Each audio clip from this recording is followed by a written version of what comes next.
Hello aspirants and welcome again to Legacy IAS Academy.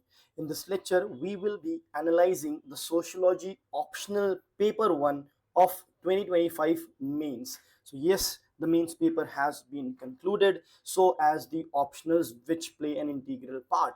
So I will be taking up the Sociology optional explanation starting right from the paper 1. So let's get started with respect to understanding what kind of paper did we see in 2025.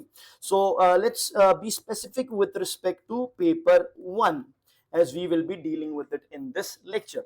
So paper 1 was to an extent on the expected lines. So what do we mean by the expected lines? That the questions were direct from the micro topics that are mentioned in the UPSC syllabus. So majority of, in fact, all the questions of course are from the micro topics of the paper. However, you can have around 70 to 75% of paper that is quite straightforward in the sense that you don't have to analyze or rather implement a theory on a certain thing, or come up with your own understanding of the situation that is there in the country or the world, so on and so forth. They were quite static in nature. They were direct, of course static in nature, but of course you can add your own current affairs with that. But they were quite static, quite direct, and you can write as it is from the notes that are provided. It is simply a replica. So around 75% of it can be done from the Legacy IAS Academy lecture notes that we provide you. Then what about the 25%? Can we not write with respect to the lectures that were conducted? Yes, of course, yes. But those will be with respect to the examples, the explanation that we give during our classes. So these questions are generally based on the implementation of the knowledge that you gather in the class. So that is why when we explain things in the class, we apply it, implement it, and give examples, relevant examples. So examples are generally contemporary in nature, and in paper 1 also India based examples we take, and what things are changing, etc., is also what we see. So based on these examples, etc., that were provided in the class, the remaining 25% can also be answered. However, these are not direct questions as such, but they are either based on the implementation of the knowledge that you have, or your own analysis of the things that are happening around you. For example, the QR kinship system has been asked. So yes, we have discussed this definitely, and this is what you are going to emphasize on. This a question on this directly has been, on this topic has directly been asked. So this is how the analysis of the paper is. You can feel that the paper is around medium level. Medium, I'm going to say close to medium, not easy also, but it is ranging between easy to medium. So I would say that around 70-80%, in fact a lot of questions which are, though even implementation based, they are quite straightforward implementation of it. So you can say that the difficulty level was in between easy and medium. All right, so this is one thing. The other thing is that you have the short notes which are compulsory. So you have your question 1 and question 5 which are compulsory, and which plays a very important role, as you cannot leave any question over here. Now the good part in this year's mains was there was not a single question that would probably be considered out of the ordinary when it comes to short notes which are compulsory in nature. So you could solve all the short notes, and in fact the entirety of the paper can be solved just by the lectures that were conducted and the notes that were provided by Legacy IAS Academy. I hope that's clear. Having said that, let's move ahead and see what questions have been asked, and let us do a deep dive analysis with respect to how we should answer them. In some of the questions, maybe a bit of understanding I will also give you, but not in all, because you should be understanding and everything is there. Separate lectures are there for the understanding part. Here we will be focusing on the structure of the answer, right? What dimensions have to be used, and how to implement the theory in the question that is asked, what to write, very very important, what to avoid, but more importantly what to write, where to write, how to use the different theory, so on and so forth. So let's get started with the very first question. So the first question is compulsory. It consists of 5 short notes which are there in front of your screen. Let's directly start with the very first short note that there is.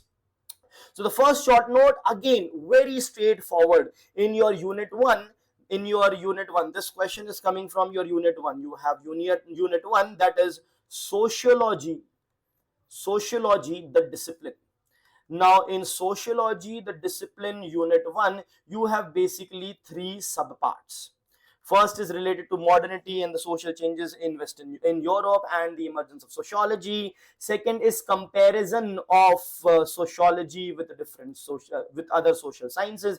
The third one is nothing but sociology and common sense. So this question is directly taken from unit unit 1C, that is the first unit, the third part. So what does it say? What is common sense? That's a direct question, and it goes on to ask, how are common sense knowledge and sociology related to each other? Explain. So I tell you that whenever you have to write introduction to any answer, whenever you will be writing introduction to any answer, I ask you to generally avoid the definition as such, rather give something better, unless and until the question is directly asking you the definition itself or asking you to explain the term itself. So here they have directly asked you to explain the term, that is common sense. So they have directly asked you what is common sense. So start by, in the introduction itself, start by defining what is common sense. So you start by defining what is common sense. The definition should be the introduction. Then when the main body starts, the explanation, a bit more explanation about common sense should be given. For example, its features, you can tell that it does not question. Common sense does not, it is a commonly held belief of the people, not on the basis of any experiment, study or survey, but on the simple fact that it is a commonly held belief. It is popularly known to the people just because of its existence. And you can write features such as, it does not question its origin, it does not question its origin, so on and so forth, and give an example of a common sense knowledge. Do not try to counter it by any such thing, but just you can give an example over here. Then it asks, how are common knowledge and sociology related to each other? That means common knowledge again here means common sense only. So you have to talk about how common sense and sociology related to each other. Now whenever you are talking about relation, you tell both the similarities as well as the differences. In some question, in one of the question of sociology itself, they have asked about, I think, sociology and history, wherein they have asked about the relationship, and in bracket they have mentioned similarities and differences. That means by relationship they are meaning similarities and differences. Of course, even though here it is not directly mentioned, you have to give the overlap or the differences that are there. So you directly start addressing with respect to, we have already mentioned what is common sense. Now start telling what is sociology. Now sociology is basically like a science. It's like a science which has a scientific approach, wherein experiment surveys are conducted, wherein you have a hypothesis. After experiment surveys, etc., the hypothesis may be confirmed or disregarded. So sociology is basically a questioning approach that is there, and it goes on to question, it goes on to ask whys and hows and whats. So this is the explanation of sociology you will give which will be counter to what you have defined common sense. However, what is the similarity or the overlap that you can talk about? You can definitely talk about how common sense can become the starting point of a sociological research. For example, it may act as a hypothesis for sociology, and hypothesis is a very important and integral part of sociology. So talk about how common sense can become a starting point for sociological research, wherein the experiments, surveys are conducted which can either approve or disapprove this common sense knowledge. And you can also talk about how sociology is superior to common sense by giving examples of various studies that were conducted. For example, a study in England conducted saying that, we have discussed in the classes, the study in England conducted saying that giving information of the contraceptives to the teenagers, the common sense knowledge says giving information of contraceptives to the teenagers makes the teenagers more sexually active, right? This is was the common sense held belief. But Molde etc., they did a research in which they said that it is not the case. So sociological research gave the result to the contrary held common sense belief. So this is how you establish the authority of sociology over common sense. However, common sense can act as a good starting point by providing other hypothesis for the sociological research. So all this you have to ensure that remit your or write it in a very concise manner. All right, you try to write it in a very concise manner. However, if you see a bit of additional words is all right, that's not a problem. But you need time as well to write the other answers. The space is also limited, and it's better to write in a concise manner. Now how you can write it in a concise manner? Use sociological terms rather than explaining the entire sentence. You can use sociological terms, which makes it sociological as well as concise. Moving ahead, the next short note, that is first B. It asks what is the relationship. See, here they are mentioning the relationship and they are in bracket telling you what do they mean by relationship, that is similarities and differences. So the question is, what is the relationship, bracket, similarities and differences between sociology and history in terms of their area of study and methodology discussed. Now interestingly, this question is from where? This question comes from unit 1B, that is comparison of sociology with other social sciences. So from unit 1 you have been asked two questions of 10 marks each. Let's move ahead. So let us see how do we approach this question. Here a very simple compare and contrast is what is asked over here, and almost every other year one humanities subjects along with sociology is given for us to contrast and compare. So here you can start by talking about how history, or let's say how sociology is nomothetic, whereas history is idealistic. Right? Now nomothetic and idealistic. Nomothetic means generic in nature, idealistic means it's unique in nature. So this could be your starting point or the introduction on which you can build about the area of study of history. The area of study of history is basically the already lived past of the humanity.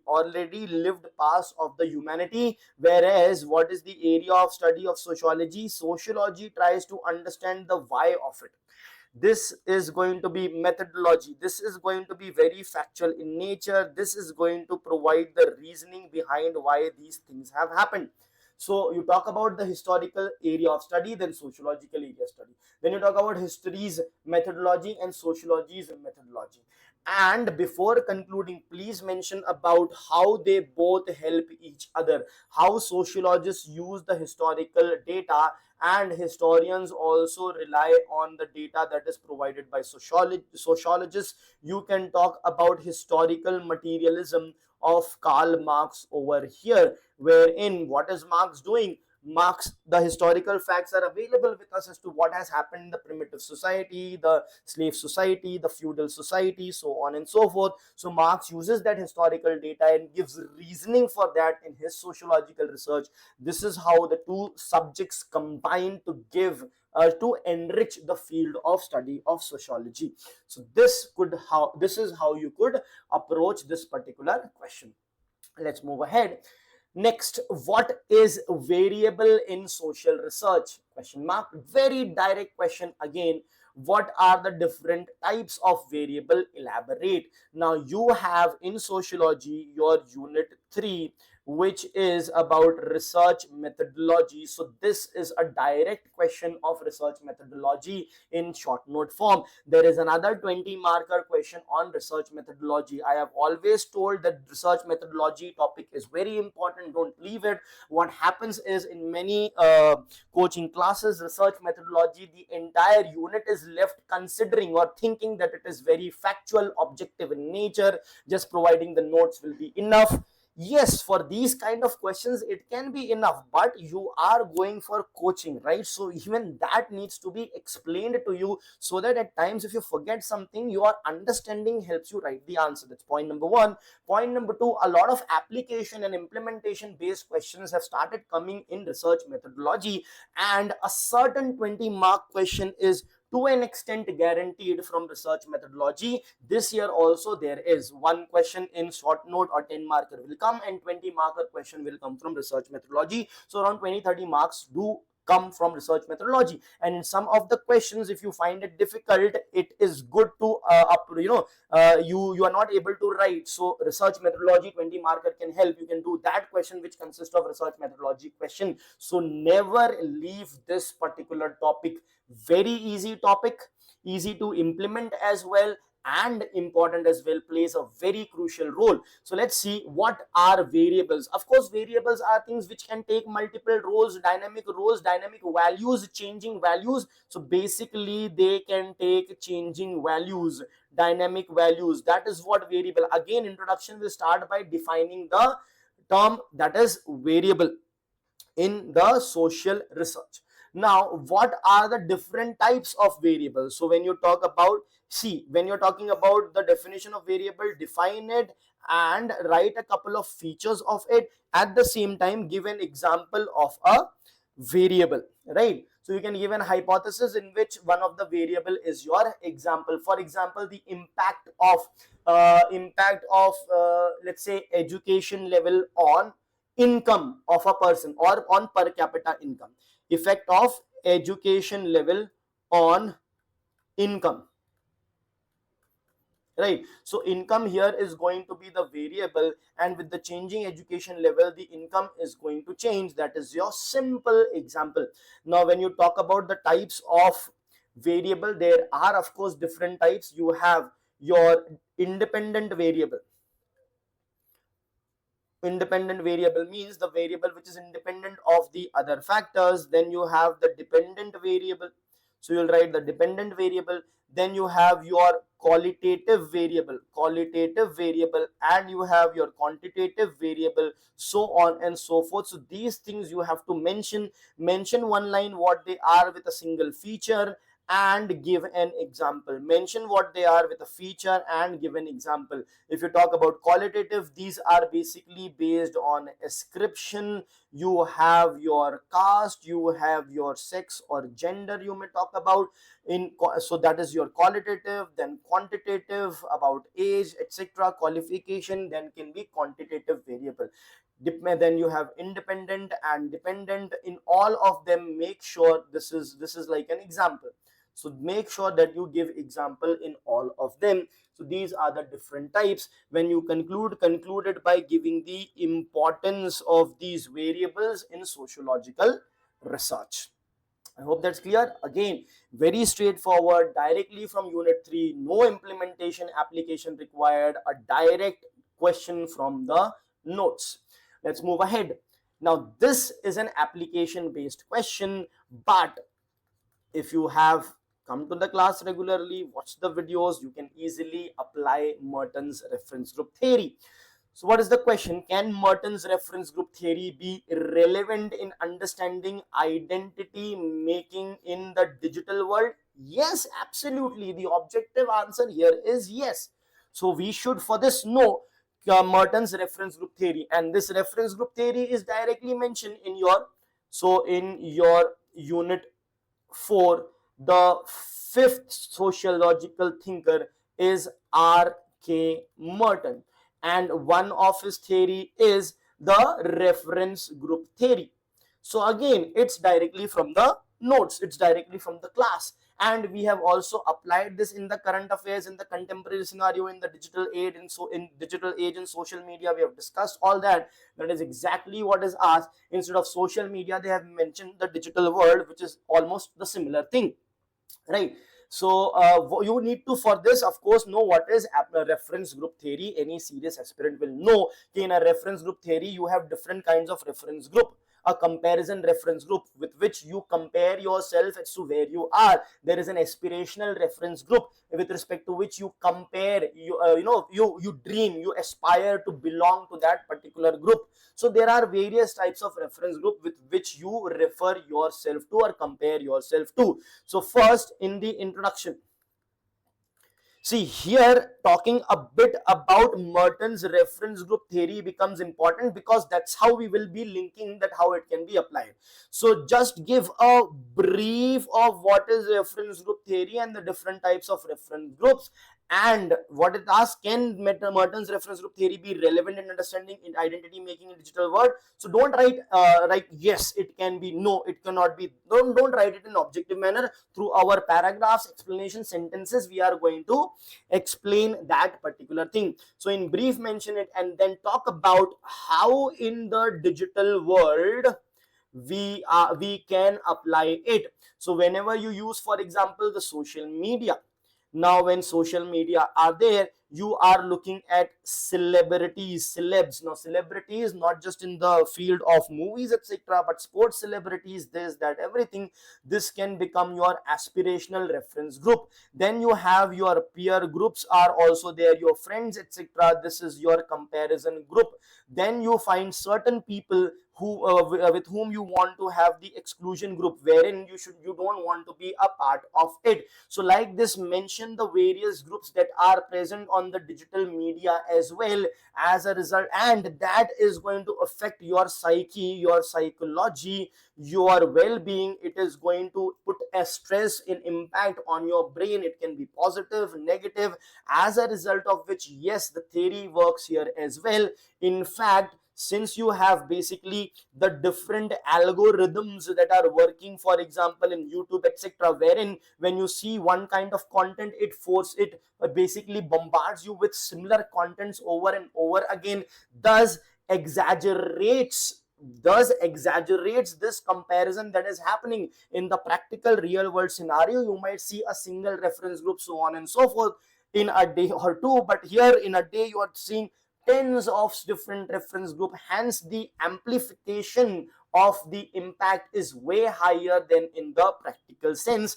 This is the difference with respect to what the practical reference group would have meant. So more easy access to different reference group basically exacerbates the impact that it will create on the mind of the people. So this is how you will approach the fourth short note. Let's understand the fifth one. Is the social stratification theory gender blind? Now this is also directly from your unit, I think unit 5, which is social stratification and mobility. So a direct question from that. Now you don't have to worry whether it's gender blind, this, that, oh, what is this, how to apply. It's a straightforward. In social stratification and mobility, know that you have been given three theories. One is the Marxist theory, which is conflict theory basically of social stratification. Then you have the Weberian theory, the Trinity power. Then you have the functionalist theory also. Functionalists basically justify Functionalists basically justify the stratification that exists. Now, if you look at it, does Marx theories give any specific focus on gender? Of course not. Marxist theory. So you mention all these theory in that. Marxist theory is economic deterministic. Economic deterministic means any inequality or stratification that exists in the society, as per Marx, it is coming due to the economic inequality, that is the difference between the haves and the have-nots, people owning the forces of production and the people who don't own the forces of production. So did he mention any gender related thing, gender bias, patriarchy? Absolutely not. In fact, if you ask the Marxists as to why there is inequality with respect to gender, they will say because of the economic inequality. So yes, it is completely blind to the gender in the sense that it does not take into consideration the gender differences or patriarchy. Then you have the Weberian theory. Weberian talks about, again, he does talk about the economy. In addition to it, he also talks about the status. In status, for example, in India, you can talk about the caste, the race, and the power group, the group he talks about, right? So all this is he talks about, but it is again not taking into consideration the gender. When you talk about the functionalist theory, functionalists try to justify whatever is present in the society. So even if patriarchy is present in the society, they are going to justify it. The stratification that is present in the society, they justify it. They call these things as the functional prerequisites for the society to function. If they are taken away, the society will come into chaos and may disintegrate, as a result of which it is necessary. So these three theories, very briefly, 2 to 3 sentences, that's all you have to mention in order to project that yes, to an extent they are gender blind. However, then you talk about the feminist school that are there, which have given prominence to gender also in social stratification, and then you conclude your answer. I hope this is clear. So we have seen all the 5 short notes which are directly from the notes and directly from your syllabus micro topics. I hope that's clear. Now let us go on to the next question. Let's take up the second question. So second 2A. So we know that the questions now that will follow, it will have 3 parts, A, B and C. A and B will be of 20 marks each and C will be of 10 marks. So let's look at A. Again, a very direct question. What is positivism? Critically analyze the major arguments against it. Now, be careful here. I'll tell you what to be careful about over here.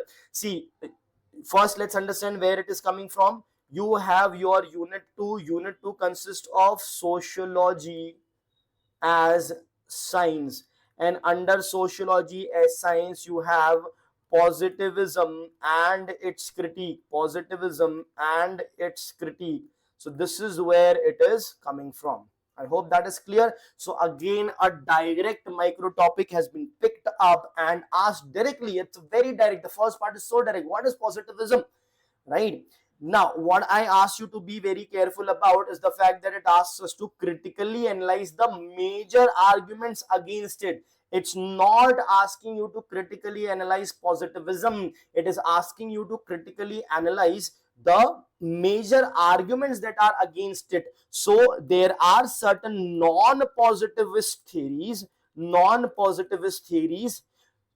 and which are giving certain arguments, and they have their various arguments. So you have to critically analyze these non-positivist theories and not positivism, because in our syllabus it is mentioned positivism and its critique. So you might be inclined towards writing critical analysis of positivism. No, it is what is positivism, explain, give example, then you critically analyze the non-positivist theory. For example, phenomenology, the most common one with respect to criticizing positivism. I hope that's clear. So now let us understand how do we approach this question. In introduction, you talk about what is positivism, explain it, how positivism tries to study sociology also as a natural science, talk about, give the examples, and why it is trying to do so. Why is it trying to do. So all that is what you have to say. It is trying to be objective, and since the subjectivity is there, subjectivity cannot be measured as such, so why to include that? All those things you have to talk about and give examples of a theory or two in order to understand what the positivism or positivists do. Now, having said that, then you in the main body, this what is positivism is will continue in a bit of the main body as well, because they have directly asked you what is positivism. So the introduction directly can start with defining what is positivism. It will continue in the main body of the answer giving the features of positivism. How is it, how it is objective in nature? It disregards the subjectivity that exists simply because it cannot be measured.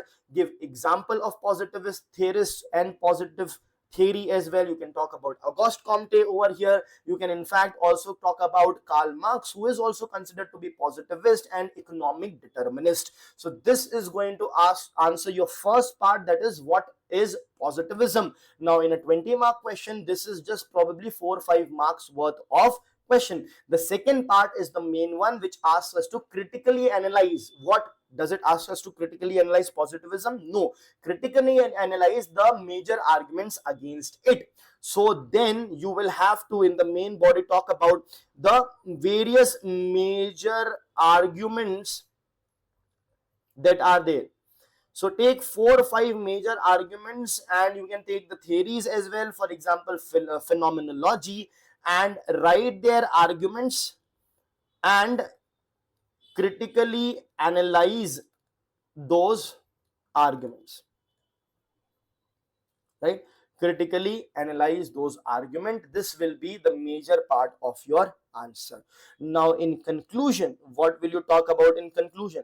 In conclusion, you can talk about the encyclopedic view of sociology, which gives enough room for positivist as well as non-positivist approach, as a result of which increasing the scope of sociology and helping in its maturity faster than later. I hope that is clear. So this is how you are going to approach the question number 2A. Let's move ahead. Question 2B. Now again a direct question. So this question comes from your unit 4. Unit 4 is of sociological thinkers. In sociological thinkers, the very first thinker is Karl Marx, and under Karl Marx you have his theory of historical materialism, from where this question is taken. So let's see what the question is. It says highlight the main features of historical materialism. Now again, very static, very direct, no application, no implementation, nothing as of now in the first half. Highlight the main features of historical materialism as propounded by Marx. Very static in nature, but wait, the application part is going to come now. How far is this theory relevant in understanding contemporary societies? How far this theory is relevant in understanding contemporary society? So here, contemporary society is basically a capitalist society, right? And the fourth society in Karl Marx's historical materialism is what? Capitalist society. So in the first part of your answer, you are going to talk about the historical materialism, its the theory in brief and its features in detail, and then you are going to emphasize on the transition from the feudal society to the capitalist society and the features of capitalist society, how it is still applicable in the contemporary world is what you are going to talk about. So let us see how in detail. So your introduction. In introduction, since the question directly starts by asking highlight the main features of historical materialism as propounded by Marx, in introduction simply you give directly the historical materialism theory. You talk about how through historical materialism Karl Marx traces the history of humanity and gives reasons for the social changes with respect to the relations of production, which led to the new relations of production led to the bringing up of the different forces of production. So you can give this equation also. In every society there was the incoming of the new forces of production, which led to the emergence of new relations of production and new forces of production plus new relation of production gave rise to the new mode of production. And these new mode of productions that are there, they cannot be developed in the, they develop in the womb of the previous society. However, once they are mature, they are going to spread on their own, and what will happen, the society is going to change. So this plays a very important role in your theory. Explain it in a couple of sentences along with this equation, and then you talk about the main features of historical materialism. So in main features, you're talking about how economy plays a major role, how it is economic deterministic theory, economic deterministic theory. Also, how the new forces of production develop in the womb of old mode of or old relation of production. All those features of historical materialism is what you are going to talk about, and how the society changed from primitive. Earlier it was primitive. In primitive there was as such no alienation, but from primitive it changed to the slave society. From slave society it changed to the feudal society. From feudal, you don't have to mention the reasons for these changes, that is not asked. You can just draw a single line diagram talking about the changes from primitive to slave to feudal to capitalist. And don't stop here, because contemporary, that means what is happening present, is going to lead us to something in the future. So from capitalist society, Marx says we will reach to communism. But will communism directly come? No. Before communism there will be an intermediate stage, and that intermediate stage is known as socialism. So next will be socialism and then communism. So this is your historical materialism theory. Focus on the features over here, and then let's talk about its relevance. So the question asks, how far is this theory relevant in understanding contemporary society? How far this theory is relevant in understanding contemporary society? So you talk about what Marx said of the capitalist society and what it is going to lead. In the same manner, understand what is happening in the contemporary society, link it to what Marx has already said. For example, the alienation due to alienation from the process, alienation from the product, alienation from the self, alienation from the species being, in fact alienation of the bourgeois also, and give examples how the same is happening, wherein the mental stress or etc. is on the rise. So this is impacting more, capitalization is leading to more stress in the life. But the theory does not end here. It talks about, will socialism or communism be reached? So that in that you can give us some extent the criticism using Max Weber, that may not be possible, because there are not just simply two classes that are going to get polarized, but there are various classes as mentioned by Max Weber. For example, the white collared laborers are also there, the CEOs etc. They will not identify themselves with the proletariats and join the revolution. Rather, they identify themselves with the owners, because they are the one taking decisions on behalf of the owners. That is why, as per Weber, the society is not going to be divided into two polarized sides, but rather will have multitude of classification. Hence revolution may not be possible. So this is the extent to which this theory is applicable, is how you can mention. Let's move ahead. Question 2c. What do you mean by reliability? Discuss the importance of reliability in social research. Again from unit 3, research methodology. It is again from unit 3. So from unit 3 we have seen around 40 marks. We have seen 40 marks worth from research and methodology. Only 20 so far, another 20 marker is yet to come, so I am counting that ahead itself. Now, what is reliability? See, reliability, sometimes UPSC asks questions directly with respect to reliability and validity. So let's make it very clear. Reliability is basically getting the same result from the same process, experiment, or a measuring tool. Now, reliable means every time you measure the same thing, it's going to give you the same result. That is reliability. Whether the result is correct or not is the validity. If the result is actually correct, then it is valid as well. But if it is giving repeatedly the same result, even if it is wrong, it is still considered reliable because every time it's giving the same result. So that is the understanding of reliability. So what do you mean by reliability? Directly start the introduction by defining what reliability is. Defining what reliability is, then give an example of reliability, then discuss the importance of reliability in social research. Of course, you will have to give with the help of examples how reliability plays an important role. If reliability did not exist, what will happen? There will be no value to the sociological research, because today some other outcome is coming, tomorrow something else will come. So like giving the examples of this, you can use Durkheim's theory of suicide to give the reliability concept, right? And you then talk about, give example of Durkheim's theory. Don't directly mention without any sociological thinker. Use different theories. You can use Durkheim's theory of suicide, you can use Weber's theory of Protestant ethic and spirit of capitalism, so on and so forth, right?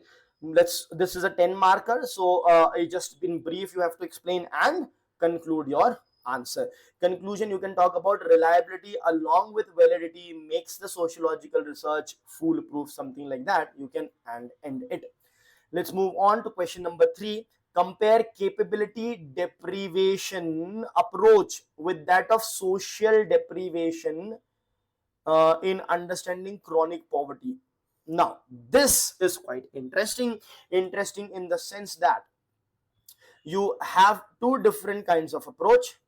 You have to compare that approach. It's not straightforward wherein simply the approaches are asked, but you have to compare the two approach. So first things first, you should know what both the approaches. So first is capability approach, capability deprivation approach. Now this approach is given by Amartya Sen. Now let's understand this approach by Amartya Sen, capability deprivation approach. See, we take poverty to be very straightforward, the lack of economic ability for a person to fulfill their basic needs. But it's not just that. See, the thing is, because of inability of a person to meet their basic needs, what will happen is they on an individual level will face a lot of issue like lack of nutrition, right?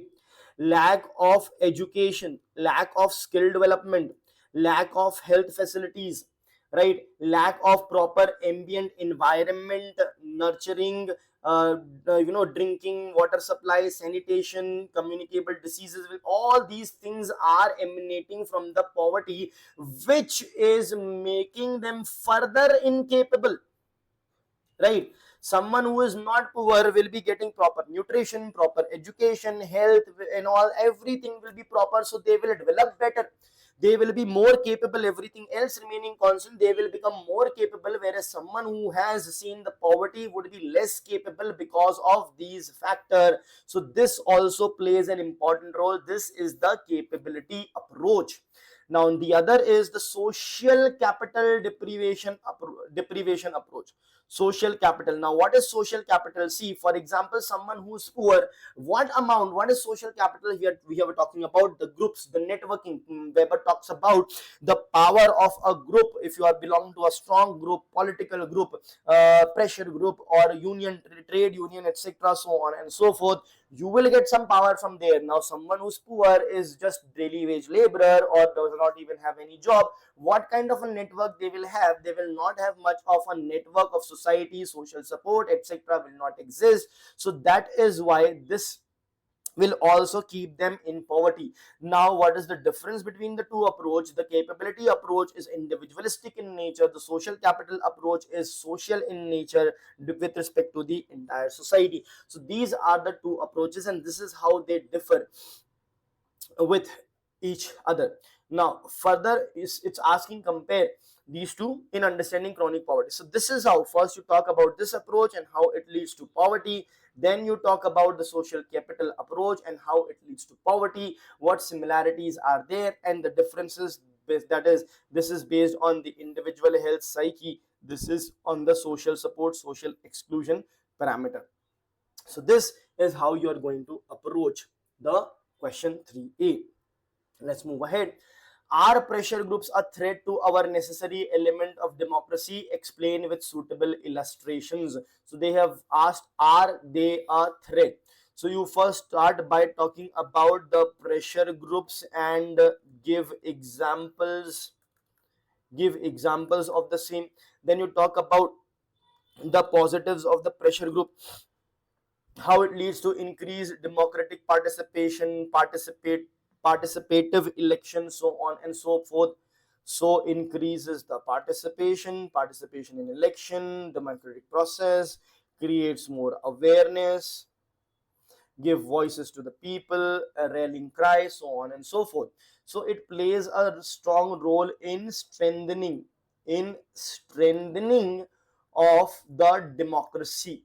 However, if left unchecked, or if it exceeds the ambit of its power, it can be a threat as well. And talk about how they can be threat. These pressure group can emphasize so much power that they may influence the policy making of the country and lead to tyranny of the pressure groups for the entire society. It basically, we have diversity of opinions. Now pressure group is can influence things with respect to their own opinion that is there. There can be minority pressure group in the sense that it's not the majority opinion of the people. Very small amount of people wanted, but they are quite affluent. So what can happen is it can be the tyranny of minority, so on and so forth, as a result of which it can threaten the basic element, threat or a necessary element. So they have asked, is it a threat or a necessary element? So you have talked about the necessary element, then you talk about how it is also a threat, then you provide how we can manage to ensure that it plays a major role to a certain extent only for being the necessary element of democracy. And then we conclude our answer. Let's move ahead. Next one. Again, this is research method. So we have seen total 3 into 10 marks worth of research method question. First is, what is hypothesis? Second, critically evaluate the significance of hypothesis in social research. You have been asked to critically evaluate, so you will talk about the positive as well as the negative. So first, start up by telling what is hypothesis, give an example of hypothesis as well. Then you talk about how good a hypothesis plays a significant role in sociological research. Then you talk about that there can be bad hypothesis, there can be biased hypothesis, there can be too much reliance on hypothesis, as a result of which the theory can get impacted. Too much reliance in the sense that you have come up with a hypothesis. Now with sociological research, inquiry and survey, you have to either approve it or disapprove it. Now if you are too much biasly inclined towards approving it, giving too much relevance to what your hypothesis is, then you might start trying to find out data which suits the hypothesis. Durkheim, for example, in his theory of social suicide as a social fact, has been criticized for having this kind of an approach wherein he was rather trying to find the data which suited his hypothesis. So all these examples you can give and address this question. I hope that's clear. Let's move ahead to question 4a. Question 4a asks about, give an account of the recent trends of marriage in the Indian context. How are these different from the traditional practices? Now here, first of all, you are going to talk about the trends that are happening. So trends in marriages, you have basically you have the concept of polyandry, right? Polygamy, polyandry, all these examples are becoming more prevalent. You have your intercaste, interfaith or interreligion marriages that are there, right? The marriages are now you can talk about exogamy, whereas in the traditional form you had, of course, certain religions allowed multiple marriages, but generally in the context majorly you saw monogamy. At the same time, you may see polygamy but not polyandry. Now polyandry is also there. You saw same caste, same religion, right? Same caste, same religions, endogamous marriages, etc. So this is the recent trend, this is what you saw. How are these different from traditional practices? So you can talk about it is more liberal, it is more liberal. Liberalism has been on the rise. So these kind of things which can be mentioned. However, it can at times impact the traditional values as well. So what is happening in Indian society? We were conservative in nature, now we are becoming liberal in nature. So what is happening? We are neither becoming too conservative, too liberal. What is happening in India is the concept of mistaken modernity, wherein there is a tussle between these two forces that is going on. Mentioning that, you can then conclude your answer. I hope that's clear. But these types and all are very important. It's simply a 10 marker. So these many types should be more than enough for us. Now you can also try to mention that there is still no legality of same-sex marriage, but people are on the rise for demanding the same as well. So that is another trend which you can talk about. You can also talk about this trend that is developing and which we may see in the future. I hope that's clear. So this is a 20 marker question. So since it is 20 marker, you can explain that in detail. Let's move ahead to question number 4b. Now this is not directly there in the syllabus, these theories, but we have discussed when we were discussing the elites, right? The theory of power. So the question is, what would you identify as the similarities and differences in the elite theories of Mosca, Michels and Pareto? Of Mosca, Michels and Pareto. So the theories of elite that they have given are basically with respect to the political elite, with respect to the business elite, and you have the lion foxes theories, how they keep on taking the role between among themselves, right? So here the political elites, political party, the ministers, etc., take the power. Here the business persons, here basically the lions and the foxes which keep taking turn. Now the similarities, if you talk about, both talk about the high elites which will be in the minority, which is going to dominate, which is going to provide the rules that will be there. And of course the differences is this itself. This is in political domain, business domain, and lion and foxes with respect to multitude of power that they may have. The similarity is that all of them talk about the minority, and this minority is the elites are always in the minority, is what all of them talk about, and they are the ones who are going to dominate it. You can give the example, various examples of the USA society, etc., about the different, for political elite you can talk about. In fact, you can before ending you can criticize as well, wherein all the elites can also exist at the same time, talking about CW Mills, who said that what happened basically, the idea of the USA had dropped the atomic bombs on Hiroshima and Nagasaki. So there you can mention the decision the decision to drop the bomb on Hiroshima and Nagasaki was taken by a political elite. The the development of the bomb was done by the business elite, and the execution was done by the military elite. That's how all the elites probably can exist at the same time as well. Let's move ahead next. Critically analyze the sociological significance of informal sector in the economy of developing societies. So you have to critically analyze. So first we have to talk about the positives and then the negatives. Positive are that it creates jobs, so it gives employment to people, it increases their per capita income. Now it's a sociological answer, not economics, so let's talk about other things also. It goes against the sexual division of labor, because a lot of females are also getting employed over here. So sexual division of labor is addressed. It addresses gender equality because females are also getting jobs over here. Now transgenders are also involved. There is no let's say formal application wherein they can be excluded, so some amount of benefits can be given. So all these things are what you have to mention.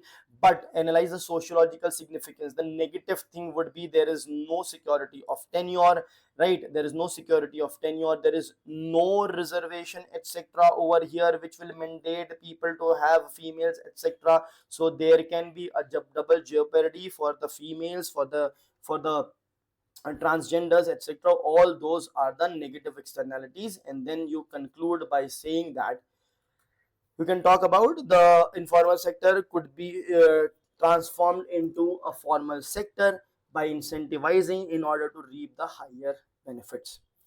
So this was your section A. Now section A, we saw majorly very straightforward, of course, right? It was quite straightforward. A couple of questions were basically, you can say that it was application based, so on and so forth, and that was also doable. Let's move ahead to section B. Section B, again, the fifth question is basically compulsory. It has 5 short notes. Let's start with the very first one. 50. In what way is the scope of sociology unique? So sociology scope is given by formalistic school, right? You have the formalistic school, you have the encyclopedic school, so on and so forth. Yeah. Different schools are there. Don't have to go in that specifically, but you have to talk about how it's unique. So if you're talking about how its scope is unique, again, this is from unit 1, unit 1b. Now, so you talk about, compare it with, give an example of comparison with, let's say, history or with something else, let's say with economics. So if you talk about economy, political science etc., they are very limited, specific. Whereas if you talk about sociology, sociology does not restrain itself. It basically has the methodology of natural sciences, it has the methodology of humanities sciences. It also is not restricted just by the formalistic view, but rather has the encyclopedic view also. So all these gives an added advantage to sociology and increases its ambit of area of study as well as the methodology of its study. So this is what you are going to explain with the examples. Number 2, or question number 5b, does the structural functional perspective on social stratification promote a status quo? Give reasons for your answers. Yes, basically generally they do. Of course, you'll not start the answer by saying yes, but the understanding has to be there that so structural functionalists, they basically promote status quo, because they say whatever is present in the society is keeping the society functioning. So they are the prerequisites, you should not be removing them, or else there will be a chaos and the society can disintegrate. So here you can talk about the social stratification, even if it is there, how it talks about that it is a necessity. And here you can give the example of, you can quote M.N. Srinivas also, which is a paper to thinker. You can mention him here. You have Davis and Moore's theory of social stratification. Davis and Moore theory, please use your Davis and Moore theory of social stratification over here. It's a 20 marker. You have to use 2-3 theories over here, right? So here majorly you are going to tell that yes, it talks about status quo. However, there is not, this is not necessarily the case. You will explain that with the help of Talcott Parsons. Now Talcott Parsons, who is the fourth thinker that is mentioned in your syllabus, Talcott Parsons, what he tried to do is he tried to introspect the functionalist aspect itself and try to find out the issues and try to correct functionalism. And one thing that he did was he to an extent challenged the status quo and says that the society is in equilibrium. Sorry, the society is in equilibrium, but this equilibrium is not static. It is a moving equilibrium. So please mention the concept of moving equilibrium over here, which is going to also give you the other side of the statement.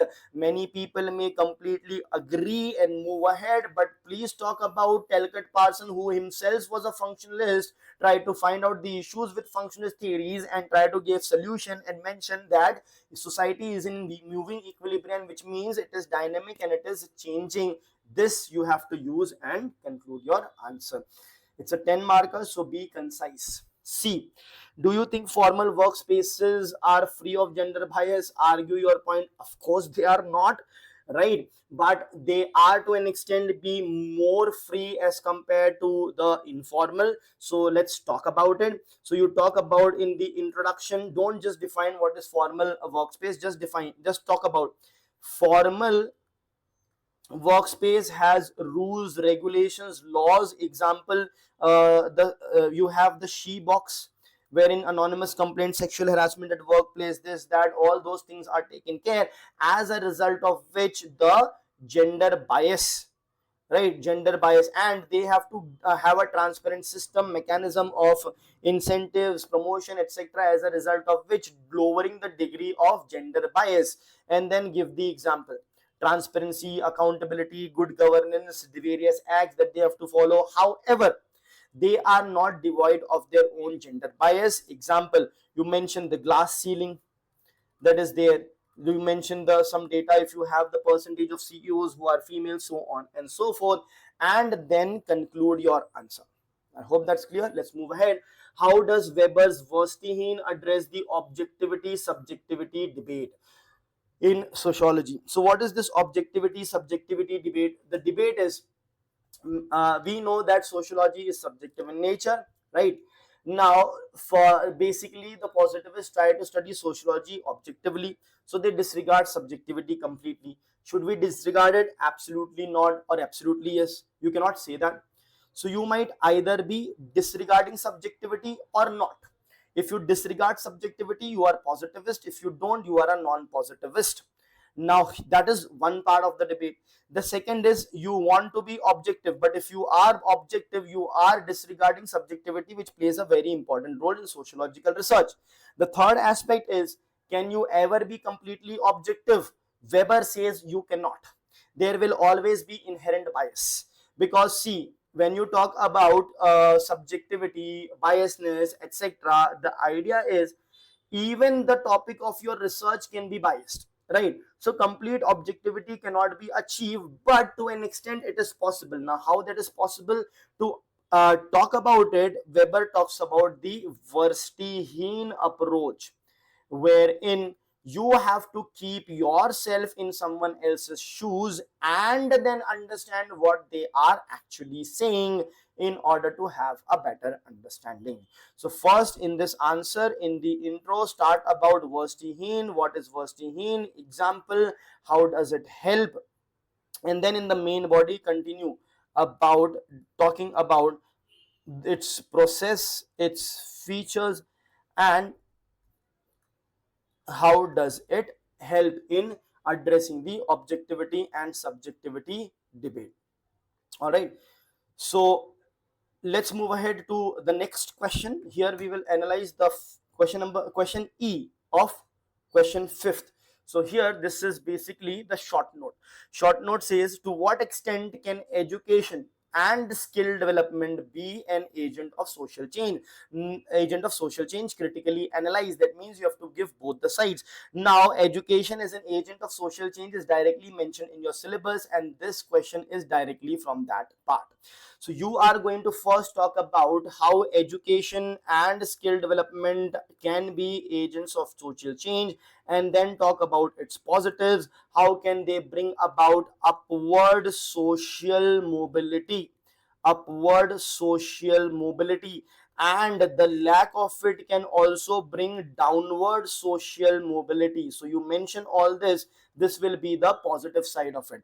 However, the negative side is, first things first, in certain hierarchical stratification you may not still be getting any mobility. For example, in the caste system, just because you are educated, you might not climb up the ladder of the caste system, you might still be socially excluded. The point number 3 here could be, for example, when you have educational, educational development, skill development is taking place, you alone or along with your family will see an upward social mobility. Your entire community as such will not see the upward social mobility. So that is another restraint from it. So these are the positives and negatives that you will talk about, and then conclude by talking about, however, it helps to basically depolarize the polarized world, right?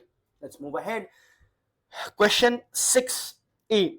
Now this is coming from, again, unit 2, that is sociology as science. Now what's the question? Again, a direct first question, what is science? So we'll first, the direct introduction would be the definition of what is science. Then, do you think that methods used in natural sciences can be applied into sociology? So to an extent, yes. So they are simply asking, do you think that the positivist approach is correct? That is what is being majorly asked. So introduction, you basically define what is science with example. Then you can give certain features of it, how it is based on experimentation, this, that. You can talk about some others also, Karl Popper's also, which probably would disagree. For them, the approach should be this, the approach should be to disprove the theory, so on and so forth. So these are science and scientific method is what you will say. Then the method of natural science, can it be applied? So you talk about basically the positivism. So you talk about how it can be applied.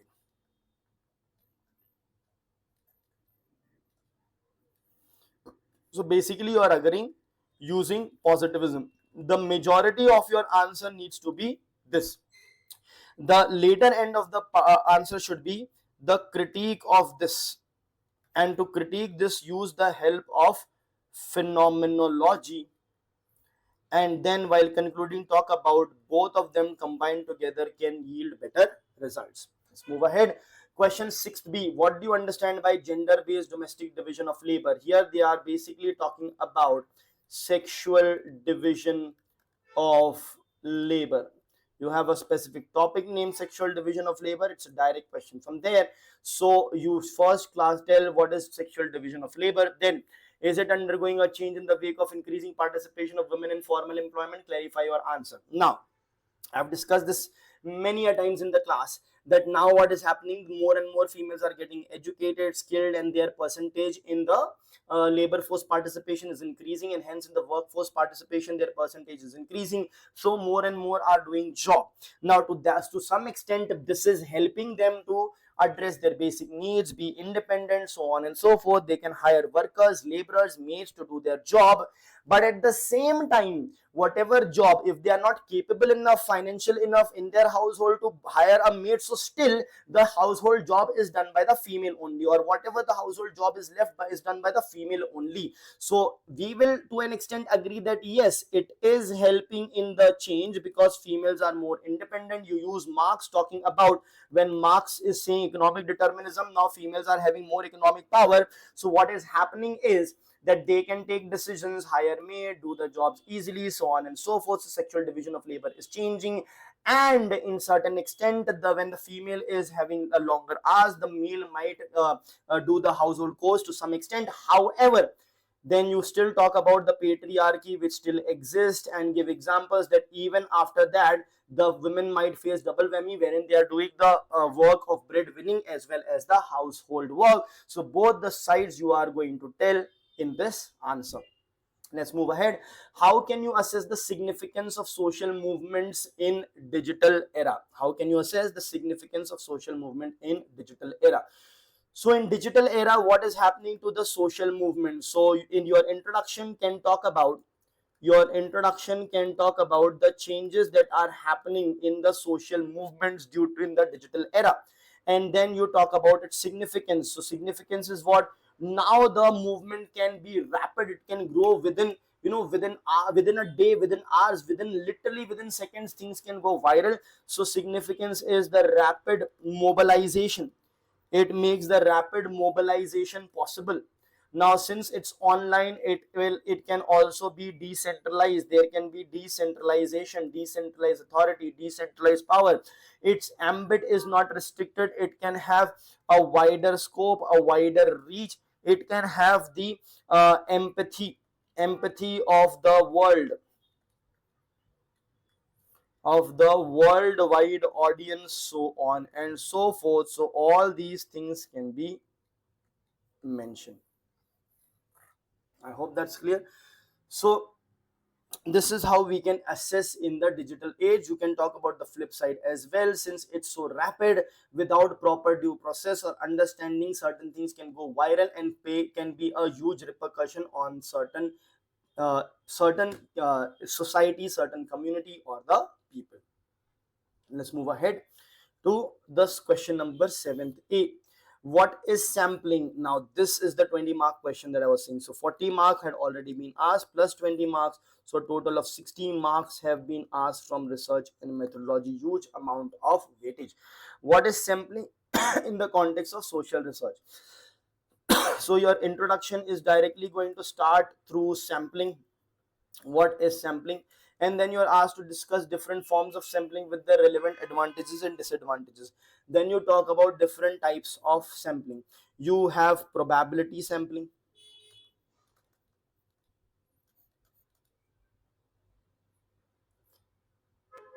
Now in probability sampling, you will basically have random sampling, etc. as examples. So under probability sampling, explain the various samplings that you have. And the moment you are explaining any sampling, you tell its advantage, you tell its disadvantage. So tell about that sampling, tell where you can use it, advantage, disadvantage. Next one, advantage, disadvantage. Then you have the non-probability sampling. Give the examples of non-probability sampling, right? For example, purposive sampling. You have snowball sampling. So write what is purposive sampling, right? Example, you write advantage, disadvantage, snowball sampling, example, advantage, disadvantage. So a very straightforward question has been asked over here. Let's move ahead. Question number 7th B. How do theories of Marx, Weber, and Durkheim differ in understanding religion? So in introduction, you can talk about both studied religion, however, explained in different manners through conflict, interpretative, and functionalist approach. Marx had a conflicting approach. Weber, interpretative, and Durkheim, functionalist. Right. So first talk about the conflict approach, wherein Marx calls it the opium of the masses, heart of the heartless. Then interpretative. So here in Marx's approach, you can mention the class struggle, etc. theory. In the interpretative approach, you can address Protestant ethic and the spirit of capitalism. In functionalist approach, you can talk about social solidarity, which Durkheim talks about.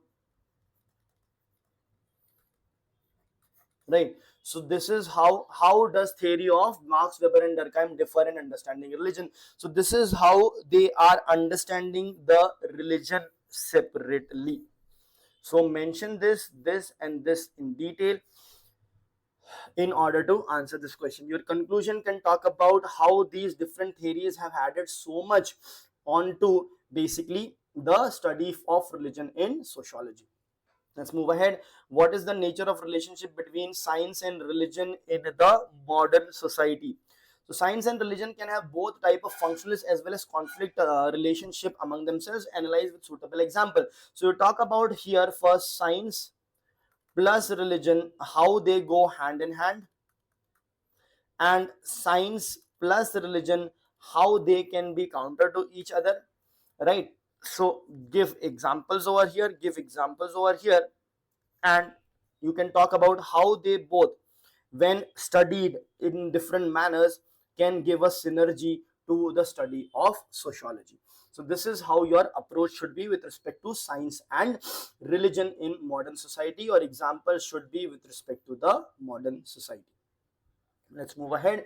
Question 8a, what do you understand by sustainable development? So first talk about what is sustainable development, especially as per the Brundtland Commission that was there, which basically defined the sustainable development. So you can define the sustainable development based on that. Now please understand, this question is dangerous in the sense that this question is so generic that it will attract you to answer it in a generic manner. So you will have to make it sociological. Let's see how. It says discuss the elements of sustainable development as proposed in UNDP's Sustainable Development Goals report. So here you will have to discuss the elements. When you are discussing the elements, only poverty, inequality, etc. need not be there. That will definitely be there, but you have to add the concepts of social exclusion, right? How do you relate it? For example, poverty can lead to inequality, and inequality, lack of economic power leads to lack of power in the society, may lead to social exclusion as per Max Weber. So talk about social exclusion. You talk about sexual division of labor. You talk about inequality. You talk about the hierarchy that is there. You talk about the stratification that is there, right? You talk about how this UNDP is going to help in social upward mobility. So these are the sociological terms that you have to use in your answer. The question is very simple, the answer has to be sociological. If you use these 8-10 terms in your answer, it will become sociological. So you don't have to randomly use that. Of course, you have to link it and use it in the chronological and sensible and logical manner. I hope that's clear. Let's move ahead. How do civil society organizations such as NGOs, self-help groups contribute to grassroots level of social changes? Discuss. So first talk about the civil society organization. Example, this. What are their objectives? You mentioned that. And then answer in the main body how they are bringing in grassroots level of social change. Talk about creating awareness. Talk about increasing the participation. Talk about how the self-help groups are helping economically, economic health, financial health, how they are making people independent, how these things leads to social change, upward social change. So how this is leading to the social change at the grassroots level, this linkage can be created. Now you have to discuss. So since you are discussing in brief, you can talk about the issues that might exist and the solution to those issues, and then conclude with the in not way forward as such, basically write the conclusion in a positive manner. I hope that's clear. Let's move ahead. The last question, question 8c, in what ways does cure kinship challenge the traditional kinship system? So first you mention what is the cure kinship system. Let me write this again. What is the cure kinship system? Basically, it is the kinship system of the LGBTQ plus community. And so this is what you are going to define with an example, and then you tell how does it challenge the traditional kinship system. Here there can be same sex kinship system. So basically heterogamy is being challenged. Not yeah, heterogamy is being challenged. You can have same sex partners also. So heterogamy is basically getting challenged, and you are having homogamy in its place, so on and so forth. So whatever the pre-existing norms of there, the patriarchal norms or the heterogamy and the basically the homophobic nature, all those things are being challenged through the queer kinship system, is what you have to explain in this. Very important is to have the understanding as to what the queer kinship system is. It is basically the kinship system of the LGBTQ. So again, this also has been discussed in class. We have discussed the recent or the emerging trends of kinship system, in which one of them is actually the queer kinship system. So it's directly again from the class lectures and notes, and this is how you can address it. So the paper all in all could be considered to be easy to moderate level, but the questions can be easy to moderate. How well you write, how sociological you write is going to play an important role. I hope all our students who had done all the lectures would have fared amazingly well. Others can also take a cue from this lecture and do well in your upcoming examination. Thank you.